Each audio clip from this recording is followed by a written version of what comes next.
So, first of all, good morning, everyone. And today I will be presenting my research on neurodiversity and its impact on adult learning. And this research, which I have conducted, mainly focuses on evidence-based strategies for today's diverse classroom.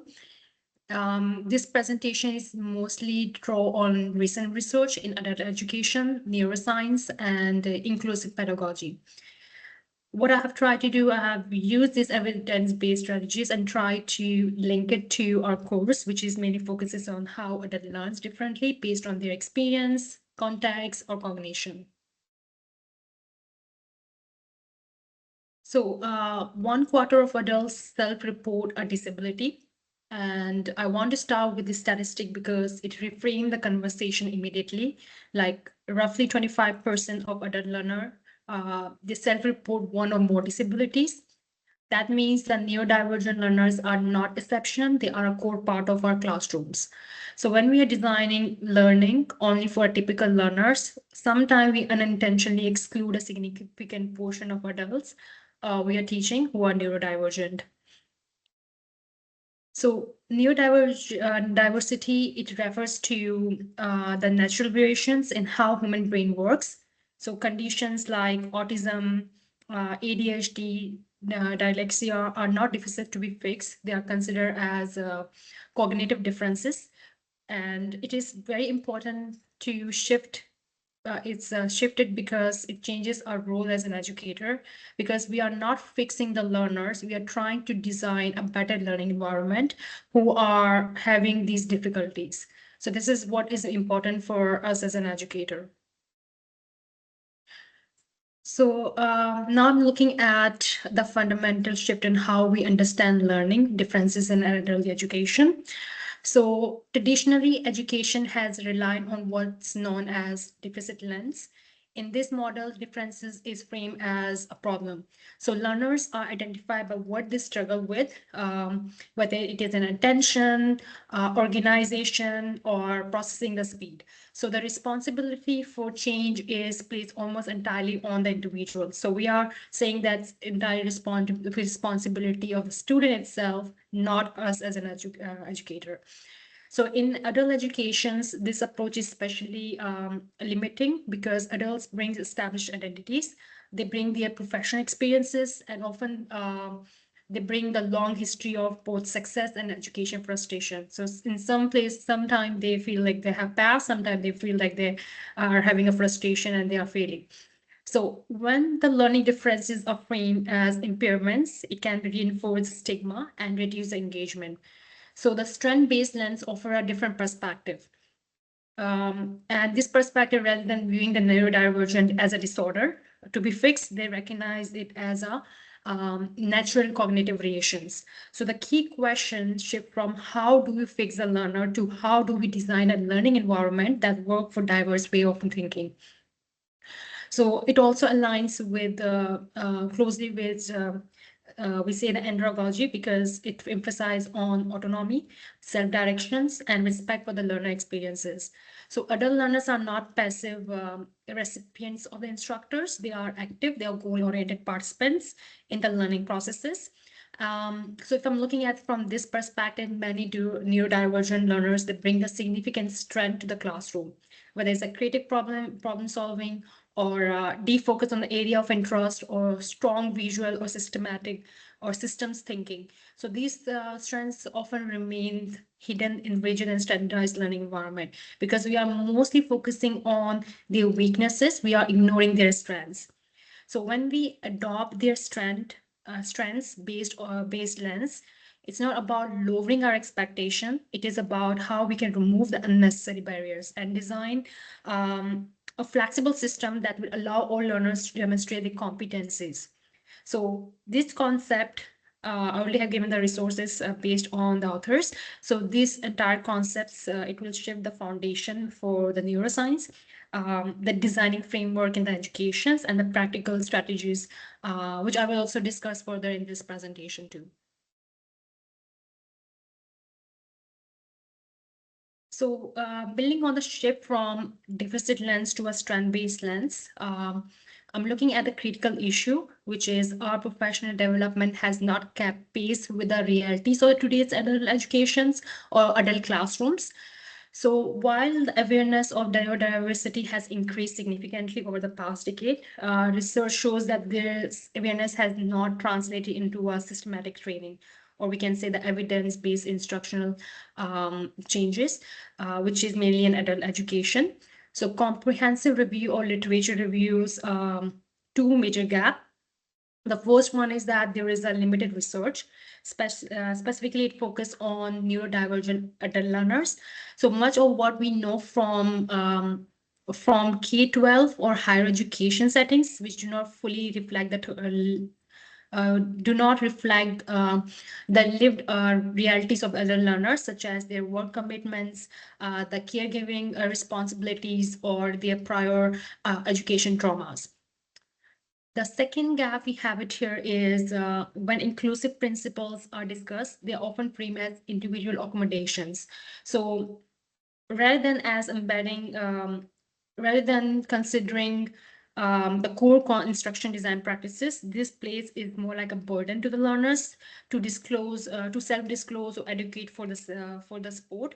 So rather than embedding the inclusion into the rather than embedding the inclusion into a learning environment from the start, this gap has more consequences because we are saying that without adequate training, instructors may unintentionally rely on the standard teaching.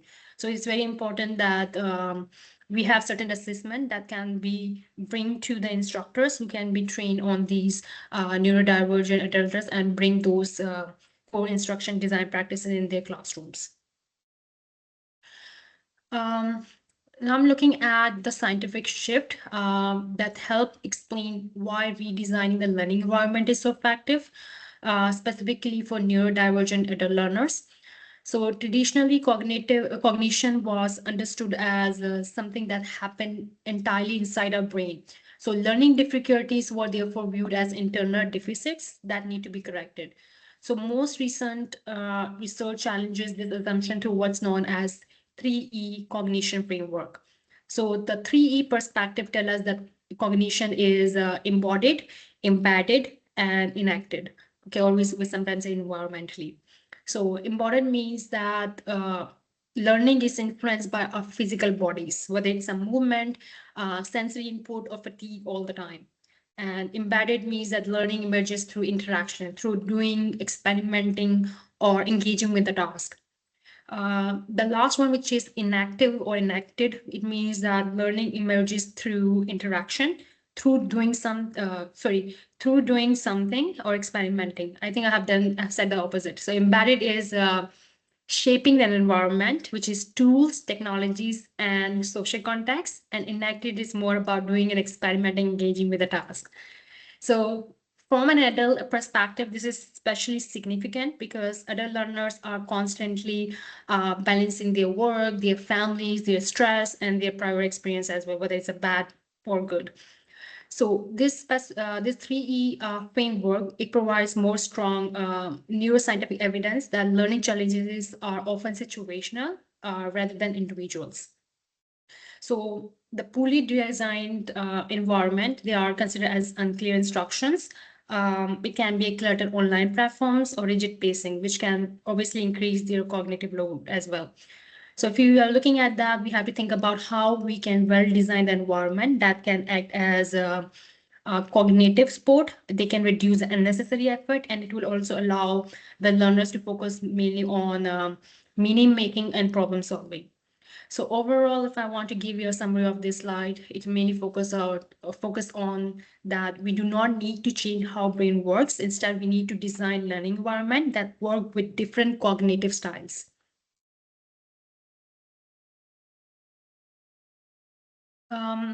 Now, based on our previous 3E cognitive framework, I'm looking at how different brains can reach the same learning outcome using a different neural path. So in neurotypical learning, brain imaging studies often shows efficient activation in expected regions, which is associated with their attention, their memory, and their task executions.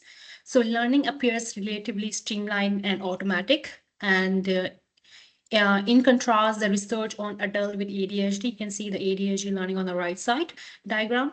It shows the different patterns. So while there are reduced activation in some region, there is often increased activation in frontal area of the brain, which is the main part of our brain. And it is not considered as a deficit. It's reflect the it's called as compensatory mechanism. So which means that we are deliberately working, our brain is working, but with great conscious effort and achieving the same result. So based on this result, we are saying that it is important to have a cognitive energy, but it cannot be less, it can be same, but the way we behave will be different. Okay, so when we are looking at the learning environment of both of them. So both of them have rigid, it can be rigid or it can be poorly structured because it's the same environment, both of them are there. So we cannot say that it's mainly how their brain is functioning. It can be based on what environment they are in, whether it is leading to they have to put more efforts, which can lead to a fatigue, anxiety, or it can be the disengagement of them during the class. So this is why we are saying the standard teaching assessment method can unintentionally be a disadvantage for neurodivergent adult because this method can be often measured not just as a knowledge, but it will be more about the executive functioning, like it can be time management, organization, or sustained attention. So when we are designing the learning environment, we need to consider something called as a UDL, the Universal Design for Learning, which will allow the multiple ways to engage with content and demonstrate the understanding. So it will not change the learning destination, but it will provide the different pathways to get there. So now I'm looking at the UDL, the Universal Design for the Learning, which I frame it as the blueprint for an inclusive adult learning environment. Just to give you a brief overview of the UDL, in case if you're not familiar with that, it's a framework for designing learning experience that are accessible, effective for everyone from the start. So we are considering both the neurodivergent and typical students as well. So rather than relying on retrofitting accommodation later on, we want to have more intensive or proactive methods. So in traditional methods, the accessibility often depend on the learners disclosing their disabilities or they're requesting their accommodation. And I believe still majority of the institute, they follow the same. So for adult learners, this can be uncomfortable or it can be risky, especially for those with the past negative education experiences or they may have concern about their stigma. So what does the UDL does? It removes this burden by embedding the flexibility directly into their course design. So from neurodiversity perspective, what does the UDL? It aligns strongly with what we know from the neuroscience and adult learning theory. So different learners will engage with the material differently. Some process information best through their text, others they can be visuals or audio or maybe a hands-on applications. So what will the UDL will do? It will help the students to or encourage them to or encourage instructors to have multiple means of engagement or representation or expressions. So if I'm talking in terms of the adult learners, it will help them to be more autonomous and self-directions because learner can choose how they can access the content and how they demonstrate their understanding. But still they are meeting the learning outcomes. The learning outcomes are same for all the students. It's only the way they want to take out the course. So there are three core pillars we have for the UDL. The first one is a multiple means of engagement. But when I'm saying the three core pillars, it's more like the idea of how we can translate our practices into more inclusive design. So whenever you're designing your course, you can come back to these three pillars and see that how it integrates or fit in your course. So the first pillar is multiple means of engagement, which address the why of the learning. So adult learners are motivated by the relevances, autonomy, and respect for their lived experiences. So when we are providing them an options for the engagement, whether the choice of the topics, opportunities for the collaboration or independent work or clear learning goals, it will help sustain effort and their self-regulations. So for me, whenever I'm teaching, in my first class, I do create small quiz or sometime like survey where I ask them for their feedback, what they want to learn. So what I do is that I fit that topic in any of the weeks moving forward. So that's how I follow the first pillar. But for everyone, it may be a different. So the second pillar is multiple means of representation, which focuses on the what of learning. So this means that presenting the information in different ways, such as written text, visuals, diagrams, audios, videos, or demonstrations. So adult process information differently based on their prior knowledge, their cognitive style, and the content itself. So if we are giving them a different sources or different format, they can access the information the way it aligns best with their understanding. So we are not lowering our expectation. We are trying to meet their need. The third pillar here is multiple means for action and expression. So it addresses how of learning. So instead of relying on single assessment format, we are giving them a different ways for the learning to demonstrate their knowledge. So it can be a project, it can be a presentation, it can be an applied test, written work, and so on. So this part is more important in adult education because traditional assessment often measure the executive functioning. So they do not look at the actual understanding of it. So if I'm looking at all three pillars, all of them are important because they can create a learning environment which is more flexible, inclusive, and aligned well with other learning theories. So now we are looking at important concept and connection between the UDL and andragogy, which is the theory of how adults learn. So what this visual shows is that UDL is not separate from adult learning theory. It's actually the operationalize it, which means it's a part of it. So andragogy is built on several core assumptions that adult learners are self-directed, which bring them more prior experiences. They are more motivated by their relevances or practicalities, or refer to a problem-centered learning, which is not an abstract content.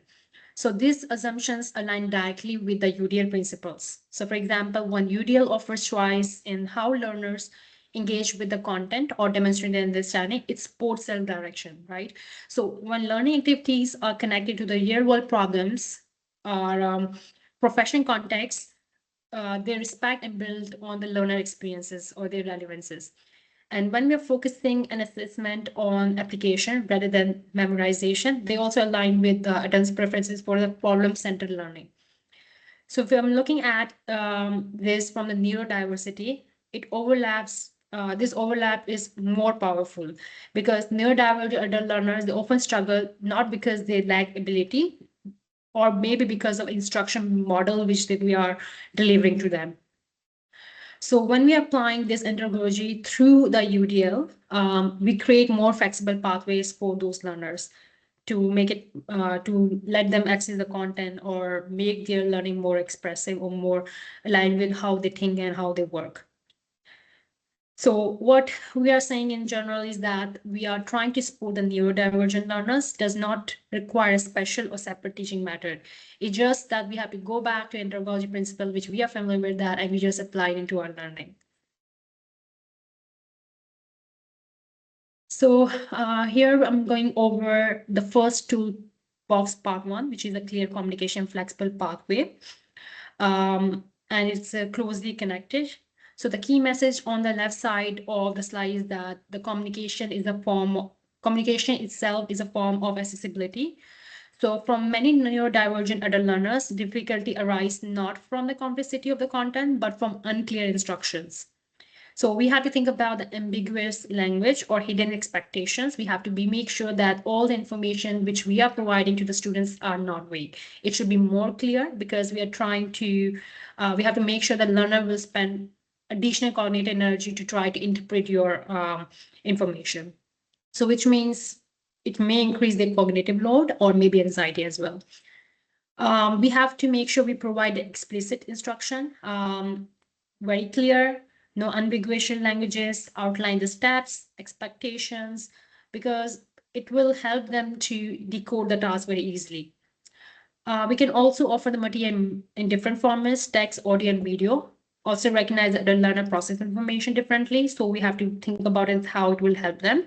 So both of them is acceptable. For me, I mostly record my sessions as well when I'm delivering my lectures. So I post the same videos there, and sometimes I also supplement with additional information for them to look at it later on. So it's up to you, whatever best works best for you, and you think that it's helping students. We can also look at by offering the assessment method. We already have discussed that earlier. We can also provide the flexible deadlines. We can also look at the clear rubrics, that what are the expectations are, what are the levels are, and which level they can achieve and how. But we don't have to make sure that we are making a rubric very complicated for them to decode. So the second one is mainly about how we design learning environment will directly affect how much cognitive efforts learner must expend before learning even beginning. So cognitive load refers to the amount of effort required to process the information. So in terms of neurodivergent or adult learners, we are looking at, I already have said that ADHD, autism, or learning differences. So it can be any of them.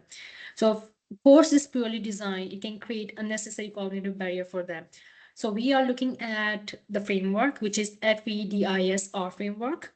Okay, FEDIS-R framework, which is format, environment, delivery, instruction, support, and research.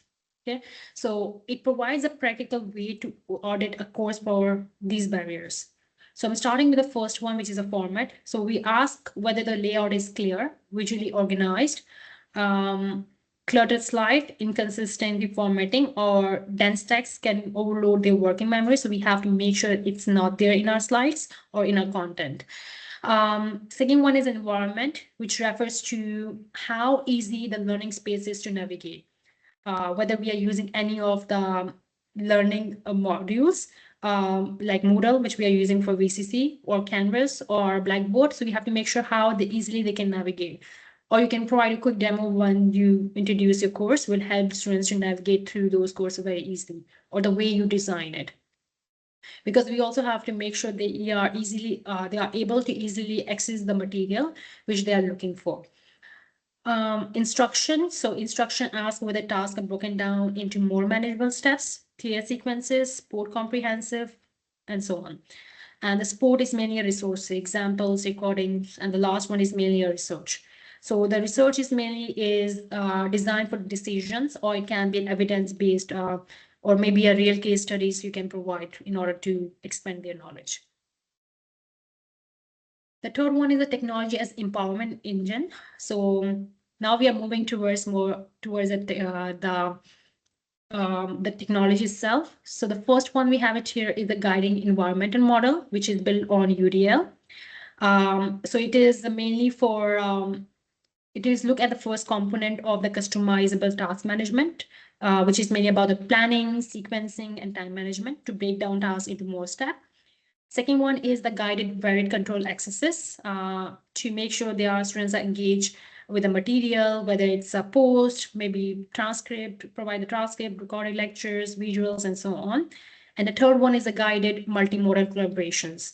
So it can be a discussion board, shared documentations with clear roles, or maybe a guided collaboration tools. So this brings us to a foundation that underlies all the strategies, which is about the first element, which is compensation in pedagogy's interpersonal interaction. So second element is curriculum designing, content creation, and the last one is a leadership culture. So it cannot be sustained by it's actually mainly about the institutional culture, which prioritize the psychology safety. So we are not thinking about the learner safety, we are thinking about both educator safety as well. So this is a building systematic web of sport. It's a broader system that's for the neurodivergent adult learners. So this is not sufficient. We have to make sure we are looking at the explicit strategy instructions. We are looking at the psychological wellness support, mentoring coaching programs, the career transitions, and also comprehensive support programs as well.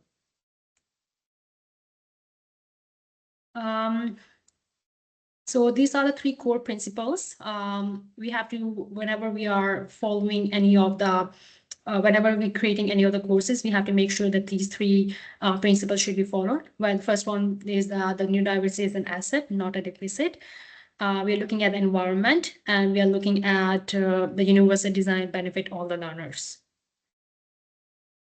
I will take a minute more. And so we have 5 steps to move inclusive practices. So first of all, we have to make sure we are offering a choice, which is mainly a major assignments.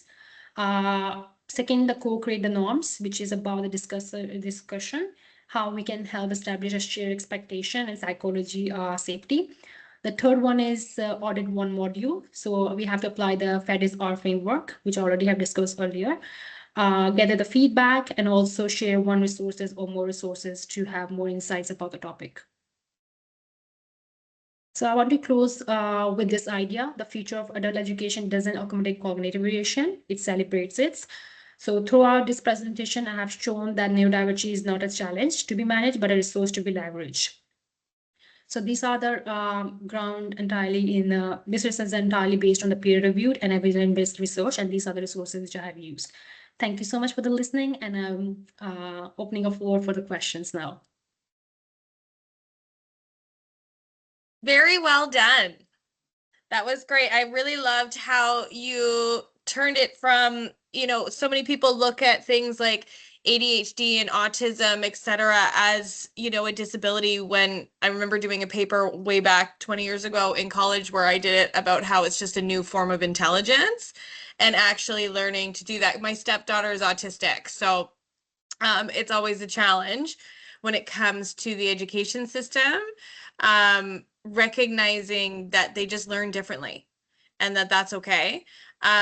So I really appreciate everything that you've put into this presentation about that. I think, we really do need to shine a light on that and bring that into our own classrooms. Thinking about that too, because I'm thinking about, the college that I work for, and, we do have quite a few, we have like an entire accommodations department, obviously. But thinking about all the students that end up going through accommodations, and a lot of the times they actually get almost taken out of the classroom and put into a different space. So do you think, like, just from your own personal opinion and like all of the, research that you've done, do you think us taking those students out of the actual classroom and out of the learning environment where they're surrounded by their peers is actually a detriment to their learning? I will agree with that. I don't think so. They should be separated. Yeah. They should be in the same class, but we have to also think about the intensity of their condition, because some of them are on high levels, which means we also have to think about the safety of others who are around them. So based on that, we can decide. But majority of them, if it's already in the stage where they are being treated, or because we are not only considering the ADHD or autism, there will be other disabilities as well. Yeah. So so we have to think about it with how it can stress other. For example, in my class, what happened is that I'm just giving one experience of mine. I had a quiz, and I had one student who had ADHD, and maybe she also having some other issues. I'm not sure about that. So when I gave a quiz, she started crying, and it affected all the students because everyone started looking at her. They didn't even start the quiz. Everyone just get nervous that there's a quiz and maybe the quiz is difficult.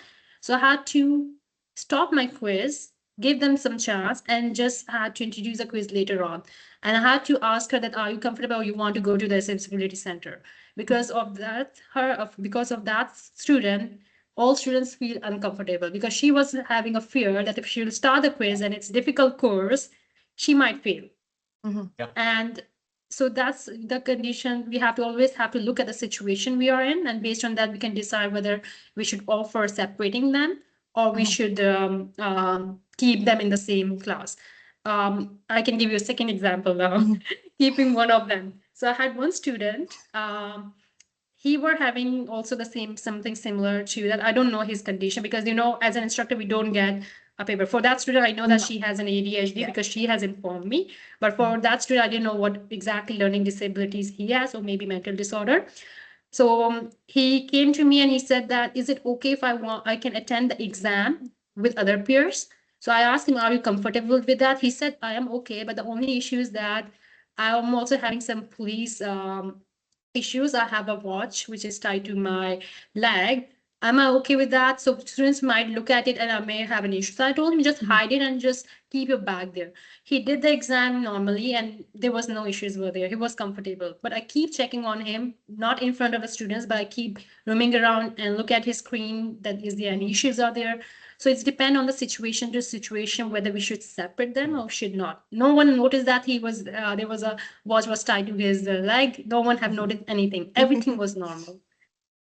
That's great. And I So- mean, it does, it definitely is like a case by case situation because, Yeah. I've had students that prefer to take tests, in their own room because they need the quiet and they need the no distractions. And I've had other students that, did really well in an exam room, just as your student did, but don't do as well within the classroom. And just us as instructors, like, I really do agree with you when it comes to really bringing in that into our training as instructors. How do we navigate that? Because I think a lot of and I like to call it the upper echelons of the education system doesn't recognize, or they just forget because they've been out of the actual in classroom practice for so long. They don't realize how much emotion and emotional strength it takes for us to navigate all those students. Like, I've had upwards of 48 students in one classroom before. Like, they're all different, right? Yeah, they was just Crazy. yeah. Yes. Yeah, sorry, Steven. We didn't let you speak. I just want to jump in for 1 second. And Mindy, we should make the point that a lot of these concerns about neurodivergency have really spiked since COVID. I'm not saying everyone's changed since COVID, but we're definitely hearing teachers complain about this more. So when you say you've been out of the classroom, not you, but when some people have been out of the classroom for a while, yeah, things change in the classroom. Students change, demographics change. We have different problems. Just to make one story about Mindy's comment about students with different needs being in the room or out of the room. I worked in Japan in a school that was very under-resourced, and they included students with what I would call extreme neurodivergency, very low functioning students in the classroom.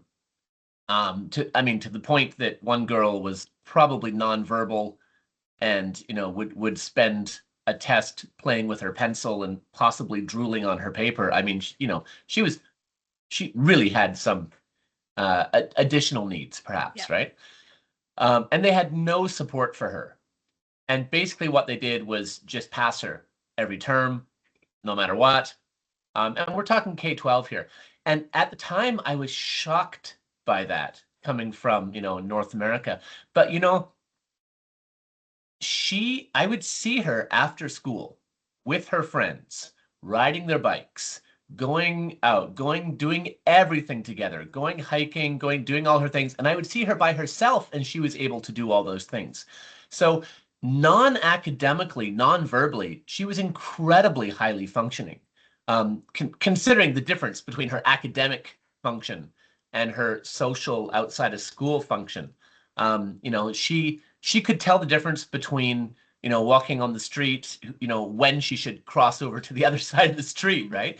Like, she was actually quite highly functioning outside of that. From a social education point of view, yes, there are real benefits to being in the classroom, even if they're not all academic. That's it. Thank you. Yeah. And that's a great point. I mean, my stepdaughter, she's 14, but she's a medium level developmental disorder. So, even you look at her and you're like, there's this beautiful young woman. She's actually only at about, in her brain, she's about 7, maybe. Right. And so even though she does same thing, like she does really well socially, but on the academic side of everything, it's a struggle. And so it was, going through that with our K-12 system here in BC has been a little bit challenging, obviously, but luckily the town that I'm from, we have resources and and I've noticed the difference just in her when it comes to keeping her out of the classroom versus being in the classroom. And it depends literally on a day by day basis as to like where her emotional needs are on that day. right? And Yeah. so since we're adult educators, I also feel like the adults that are choosing to come into our classrooms and to take these courses will probably have a better understanding of what their needs are, depending. Right? I teach students from all over the world, and some of which that aren't. I had a student that was neurodivergent. He was from Nepal, from a really poor family, and so he had never heard of accessibilities or accommodations, and so coaching them through that. And then by the time that he was finished his second year with us, we noticed an amazing difference in him and just how he was able to learn because we banded together and we helped support him. So yeah, it's definitely very interesting. It's a big topic. Yeah. It's a huge topic. I just want to add here, I'm just thinking about in higher educations. I believe that for school, the teachers have been trained on that how to deal with these type of students. But I believe that is still a gap here in higher educations. Yeah. Instructors are not being asked to take some courses. It's a choice for them if they want to upgrade, right? So I think that it should be mandatory for all the instructors to take these courses, and based on that, then they design their courses. Because I have seen that majority of the instructors, they do not follow the UDL at all.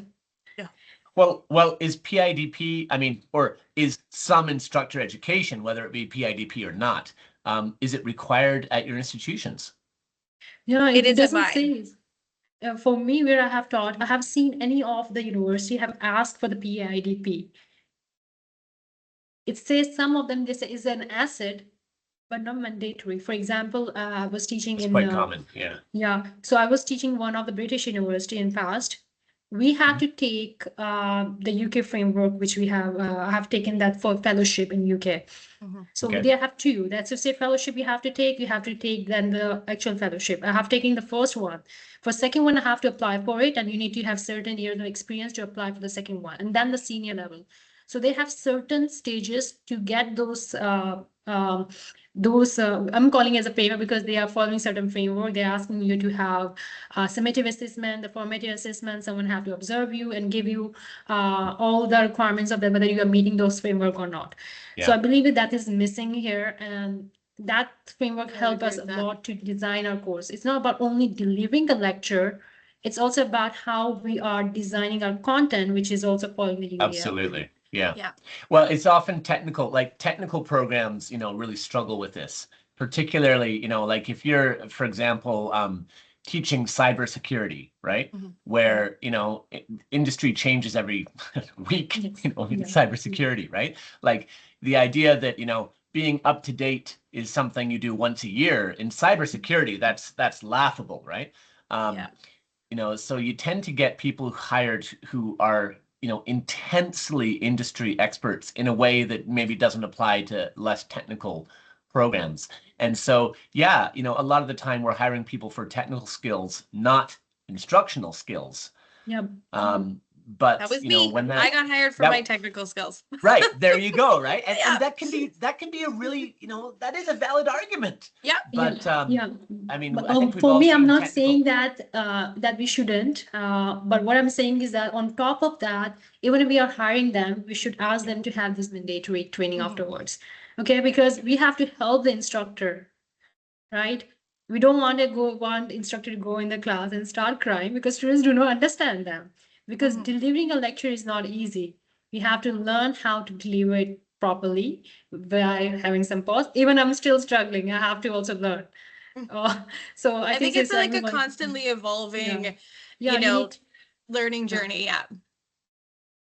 I think what you're talking about is responsivity, right? Like, the students change every term and they change through the term. Like you don't lecture the same way at the beginning of the term as you do in the middle of the term, even to the same students, right? I've actually a question for you, Aisha.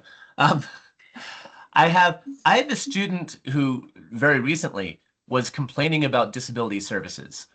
This student, doesn't identify as having a disability, but disability services says they have a disability, right? We have they have a different phrasing of that. And this student said that disability services is occasionally a bit of an obstacle to them because disability services, in their opinion, is sometimes over advocating or sometimes a little bit slow, or even sometimes combative. And then what the student experience is the teacher's resistance to disability services. And that resistance carries over to the student. And sometimes, the students say, look, I can advocate for myself. Maybe better than disability services can. And we get the opposite as well, right? Some students just cannot advocate for themselves. And thank God disability services comes in to say, like, hey, do a better job of this, right? So what my question here for you is, how can we help students to advocate for themselves and not simply not simply have put everything on DS, right? Like, just like we want students to be able to support themselves, like you said, teaching them explicit strategies for, academics, right? Can we teach students explicit strategies for self-advocating? I mean, Mindy, I imagine if you're talking about your daughter, I imagine you've probably worked with your daughter and how she can stick up for herself and make sure she's getting what she struggle, needs. yeah. Like, I would think that would be a big focus of yours. As instructors, what can we do to help that? Yeah. And not become complicit, right? So. Okay, so first of all, I feel like we cannot educate them as an educator or instructor. We cannot tell them that they have to self-educate about that, whether they have this disability or not. Because we also have to follow certain policies here, because that's the role of the disability centers, that they have to diagnose them. They have to one. Even when they send us the accommodation letters for them, they do not give us any information. They just ask whether we approve or we reject. And we cannot reject it. This is the issue which we encounter based on the policy. If they have said they have, we have to approve it. The only thing what we can do is that what I do for me, always based on the different assessments I have, I look at it how well they're doing in those assessments. Okay, it helps me also to design my course as well later on. So if I have a quiz may have MCQs, may have some short question answers. Maybe I ask them to write a code, entire code, or maybe a part of it. So I see that how well they do in those ones. Should I do an open book, closed book? So I look at the ratio, the statistics of how well they're doing in those assessments. So I already have mentioned in my presentation as well as a different assessment methods. So based on that, I always can help them. I can see that how well they are doing and what best fit them. Only issue as a programmer or as a computer science instructor, the students, they use the ChatGPT. We cannot rely on that. So we have to move to the closed books. And that's where I was able to identify their weaknesses. And always, no one can, that's the only way I can identify it. It's only the way I can change my assessments. Nothing else I can do. I can talk to the students, but I believe that that is out of our scope or out of our responsibility as an educator as per the university policies or the college policies. If I want to, I can help them.